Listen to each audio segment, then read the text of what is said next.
Hello student, আমি প্রসেনজিৎ। আজকে তোমাদের কাছে টেন্সের আরেকটি রূপ নিয়ে চলে এসেছি। সেটা কি? Present continuous tense. তো চলো দেখে নেওয়া যাক। প্রেজেন্ট কন্টিনিউয়াস টেন্স বাংলা ব্যাখ্যা। প্রেজেন্ট কন্টিনিউয়াস টেন্স ব্যবহার করা হয় যখন কোনো কাজ এখন চলছে বা ঘটছে এই রূপ বোঝালে। বাংলায় এটি বোঝাতে সাধারণত করছি, খাচ্ছি, পড়ছি, যাচ্ছে ইত্যাদি ব্যবহার করা হয়। ওকে, এর গঠন প্রণালী কীরকম হয়?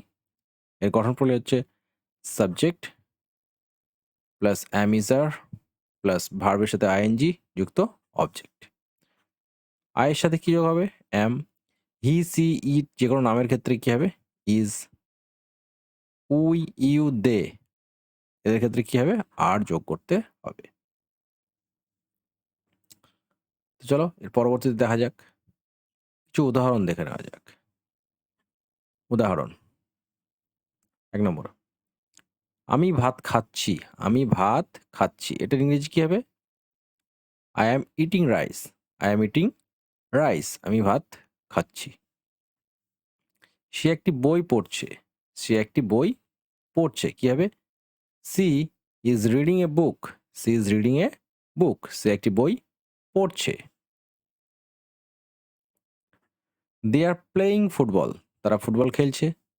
তারা ফুটবল খেলছে। They are playing football. তারপরে আমরা টিভি দেখছি। We are watching TV. আমরা টিভি দেখছি। We are watching TV. Okay, তো আরও কিছু ব্যবহার আমরা দেখে নিই চলো নিচে।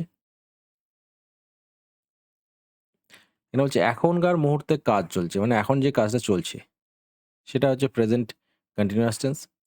সে এখন ঘুমাচ্ছে। সে এখন ঘুমাচ্ছে। ইংরেজি কী হবে? বলো। He is sleeping now. He is sleeping now. সে এখন ঘুমাচ্ছে।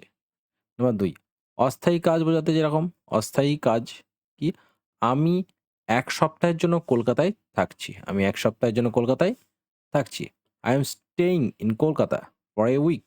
I am staying in Kolkata for a week. আমি ১ সপ্তাহের জন্য কলকাতায় থাকছি।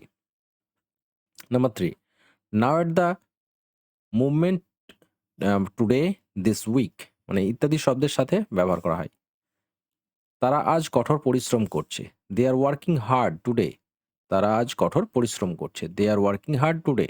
ওকে, তাহলে এটা মনে রাখার কিছু টিপসও আছে আমাদের কাছে। মনে রাখার কিছু টিপস কীভাবে মনে রাখতে পারবো আমরা? ভার্বের সাথে সবসময় কী হবে? আইএনজি যোগ হবে। ভার্বের সাথে সবসময় আইএনজি যুক্ত হবে। সাবজেক্ট অনুযায়ী কী বসাতে হবে? Am, is, are. Am, is are subject অনুযায়ী বসবে। বাংলায় সাধারণত করছি, খাচ্ছি, পড়ছি, যাচ্ছি ইত্যাদি বোঝানো হবে। এটা হচ্ছে প্রেজেন্ট কন্টিনিউয়াস টেন্স।